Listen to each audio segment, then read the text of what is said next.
I never thought a single photo could destroy an entire marriage. But that's exactly what happened. That sentence keeps echoing in my head, like a quiet accusation I can't escape. That morning, when my phone wouldn't stop buzzing, I assumed it was just people sending me late birthday wishes. But when I opened it, the first thing I saw was a photo, a picture of me and my wife, taken in our living room, in front of a small birthday cake. The lighting was dim, my smile was half forced, half tired. And her smile, I still can't tell if it was sad or sarcastic.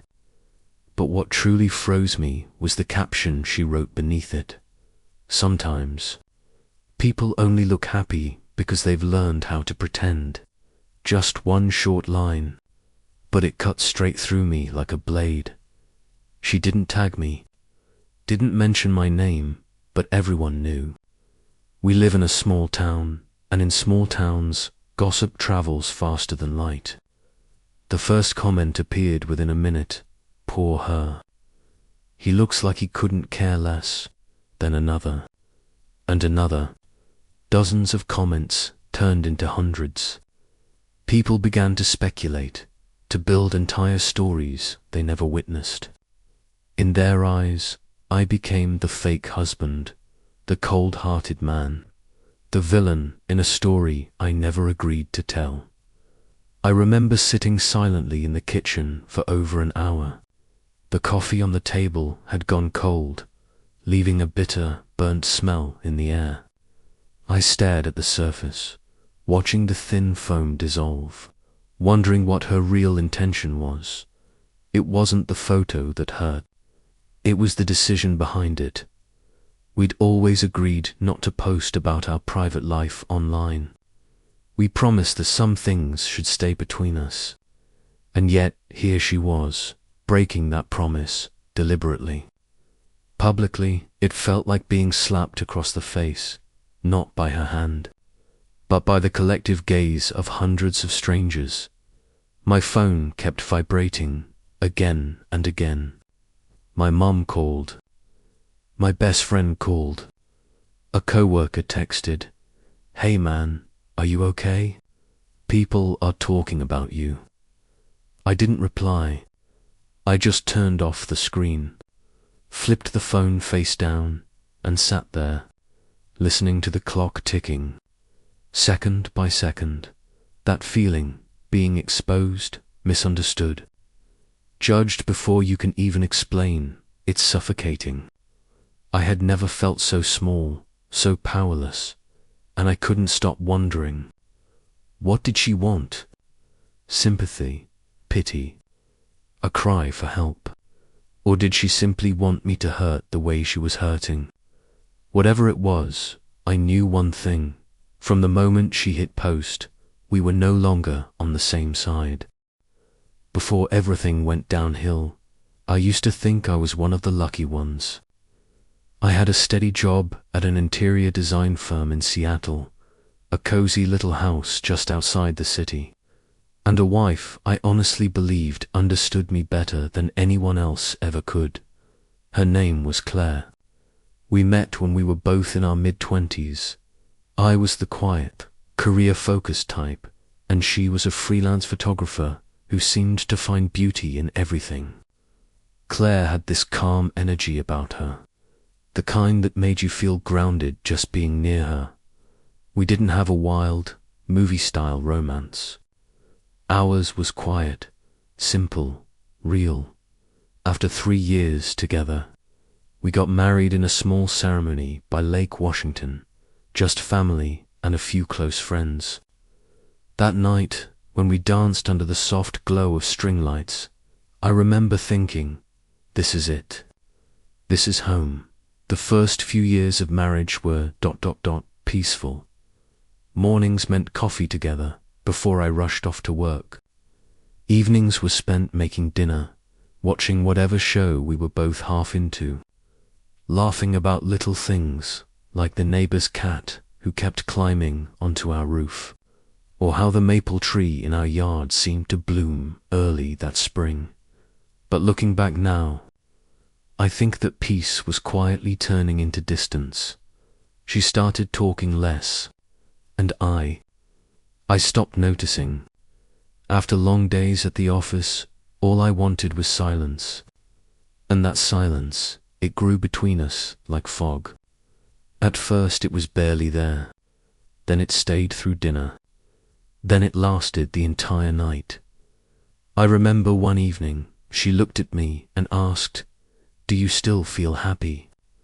I smiled, shrugged, said, "Of course. Why wouldn't I?" But her eyes, they told me she didn't believe it.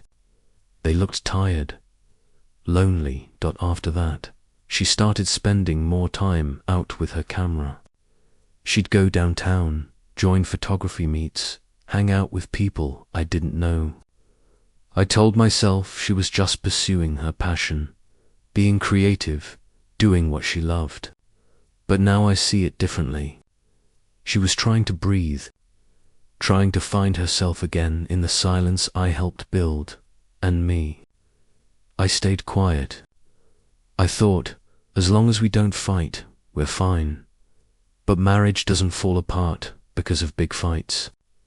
It dies slowly in quiet rooms, with polite smiles and untouched dinners. It dies when two people stop reaching for each other. And then one night, I overheard her on the phone. Her voice was low, tired. "I don't even know why I'm doing this anymore." That one line hit me like a punch to the chest.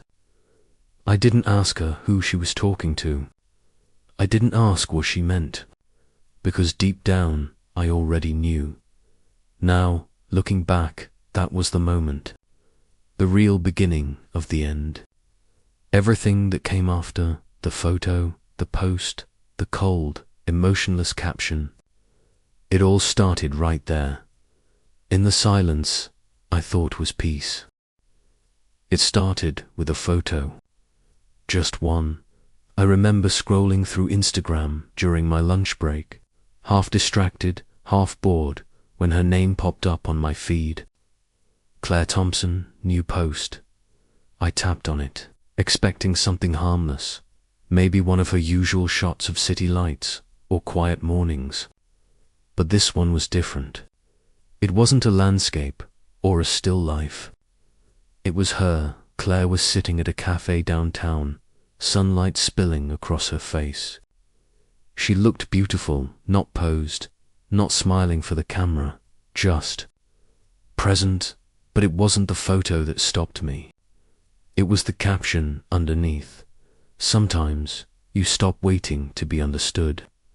My chest tightened. It was like someone had suddenly pulled the ground out from under me. The comments flooded in. "You look amazing, Claire. So powerful. This hits hard." And then one that made me pause longer than I should have. "He'll regret it someday." Who the hell was he? For the rest of the day, I couldn't focus. That caption echoed in my head. Stop waiting to be understood. Was that about me? About us? When I got home that evening, she was already in the kitchen, humming softly while making dinner, like nothing had happened. Like the world hadn't just shifted for me in the middle of the day. I tried to act normal, but I couldn't stop thinking about it. Finally, I said, "Hey, I saw your post today." She looked up, casually. "Oh yeah. What did you think?" I hesitated. "It's different." The caption, she interrupted, not unkindly, but firmly. "It's just a thought, Alex. Not everything has to mean something." She smiled faintly and went back to chopping vegetables. But my heart wasn't calm. Something had changed, something subtle, like the first crack in glass. You can barely see it, but once it's there, it only spreads. That night, after she went to bed, I opened her Instagram again. I scrolled through the likes, through the comments, and then I saw him, Ethan. He'd been commenting on her photos a lot lately. "You have such an eye for light. Your work makes me feel something. And on that last post, a single red heart emoji. I clicked on his profile. He was a photographer too, stylish, confident, the kind of guy who probably said the right things without even trying. For a long time, I just sat there in the dark, staring at that glowing screen. I told myself I was overthinking it, that I was being insecure, but something deep inside whispered that this wasn't just about a caption, or a photo, or an emoji. It was the start of something, or maybe the proof that something between us had already ended. I didn't know it yet, but that single post would become the first domino in a line I couldn't stop from falling. After that post, things between Claire and me were never the same. There were no fights, no tears, no screaming. Just a different kind of quiet. The kind that felt heavy, suffocating. She still woke up early, brewed her coffee, packed her camera bag. I still went to work, still tried to pretend nothing had changed. But between us was a silence, an invisible distance that made it feel like we were living in two different worlds. Even when sitting side by side, I started noticing small things. She smiled more when she was on her phone. Her screen was always facing down, and she had these photography group meets that ran later and later into the night, until I'd fall asleep on the couch waiting for her. I told myself, you trust her. You have to trust her. But once trust turns into something you have to convince yourself of, it's already gone. It becomes obsession. One evening, while she was in the shower, her phone buzzed on the kitchen counter. Just one message flashed on the screen.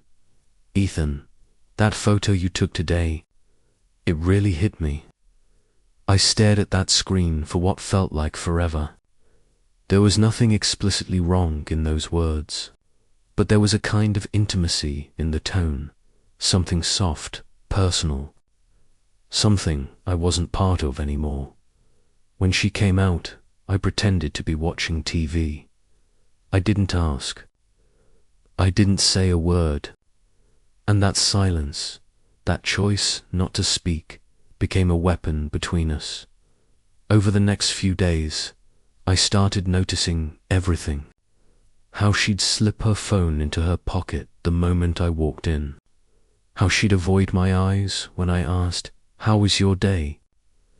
I became someone I hated, suspicious, watchful, desperate for proof of something I didn't want to believe. Then one night, driving home through downtown Seattle, I stopped at a red light and saw her, sitting outside a small bar, laughing with Ethan. They weren't touching. Nothing inappropriate, but the way she tilted her head, the way her face lit up when he spoke, that was her. The version of Claire I hadn't seen in months. And somehow, that hurt worse than any act of betrayal. I didn't get out of the car. I just sat there, watching them through the windshield while the light turned green. Then I drove off. Didn't call. Didn't confront her, just drove.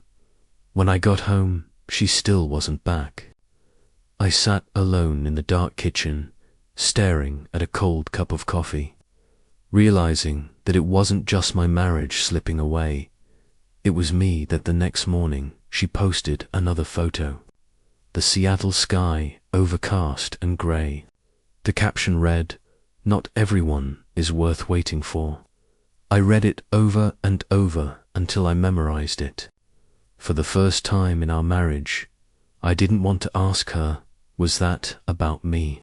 Because I already knew the silence between us was no longer a pause. It was a battlefield. Every dinner was a quiet war. Every glance, every breath, every movement carried weight. One night, I walked into the bedroom. She was sitting on the edge of the bed, her back to me, phone in hand. The glow of the screen lit up her face, calm, tired, somewhere far away. I wanted to speak, to say anything, but the words caught in my throat. She turned slightly and asked, her voice soft, almost fragile, "Do you still love me, Alex?" I looked at her for a long time before answering. "If I say yes, would it make you stay?" She didn't reply, just lowered her head and turned off the phone. The room went silent again. Outside, the rain began to fall, steady, cold, endless. I lay awake that night, listening to it hit the windows, and understood something I wish I hadn't. Some marriages don't end with shouting or slamming doors. They end quietly when two people stop hearing each other altogether. The next morning, when I woke up, the bed was empty. Claire's coffee cup was still there, half full, half cold. The Seattle sunlight slipped through the blinds, dull and heavy, just like the weight in my chest. She had left early, no note, no message, just that faint trace of her perfume in the air, like a ghost refusing to fade. I went through the day like a machine, answering emails, sitting through meetings, pretending I was fine. But inside, everything was slipping. The thought kept circling in my head like a whisper I didn't want to hear. Maybe she's already gone. That night, when I got home, Claire still wasn't back. Her phone was lying on the table, unlocked, screen glowing faintly. One message stood out on the screen. "Ethan, your photo today, ... Really hit me. I stared at it for a long time. My pulse throbbed in my ears. There was nothing explicit, nothing incriminating. But between those simple words was an intimacy I couldn't ignore. The kind that said, "I see you in ways he no longer does." I didn't open it. I didn't need to. I sat down on the couch, looking around our home, the photos on the wall, the little souvenirs from trips we'd taken, the worn-out rug she loved so much. All of it suddenly felt like evidence of a life that had already ended. On the table was a picture frame, our trip to Oregon, taken right after the wedding. She was laughing, hair blowing wildly in the wind, and I was behind her, arms wrapped around her waist. I used to think that moment would last forever. Now it felt like something that belonged to another lifetime. That night, I couldn't sleep. I sat on the porch, listening to the rain tapping the roof, thinking about all the things I didn't say. The moments she looked at me, waiting for me to ask what was wrong. The countless times I stayed silent, thinking silence meant peace. But silence, I finally understood, is how you lose someone without even noticing. Around midnight, I heard the door open. Claire walked in, soaked from the rain, her hair sticking to her face. She froze when she saw me. For a long time, neither of us spoke. "I saw the message," I said quietly. She closed her eyes, let out a shaky breath. "It's not what you think, Alex. I just needed someone to talk to." I laughed, a tired, hollow sound. "And I'm not that someone anymore, am I?" She didn't answer. She just hung her coat, sat down on the same chair where she used to edit her photos. And I'd bring her tea while standing behind her, brushing her shoulder. The air between us was thick. "Fragile, finally," she whispered. "I don't know if I still love you, but I do know, ... I can't keep living like this." And that was it. No screaming, no accusations, no final outburst, just truth, quiet and clean. "I know," I said. She began to cry softly, the kind of tears that aren't about guilt, but about acceptance. It was like watching something die and finally letting it rest. We sat there for a long time, listening to the rain fall. It sounded like goodbye. When she finally went upstairs, I watched her go, every step, slow, deliberate, final. And I realized something. I wasn't angry anymore. There was only sadness, deep, heavy sadness that comes from knowing love doesn't always end with betrayal.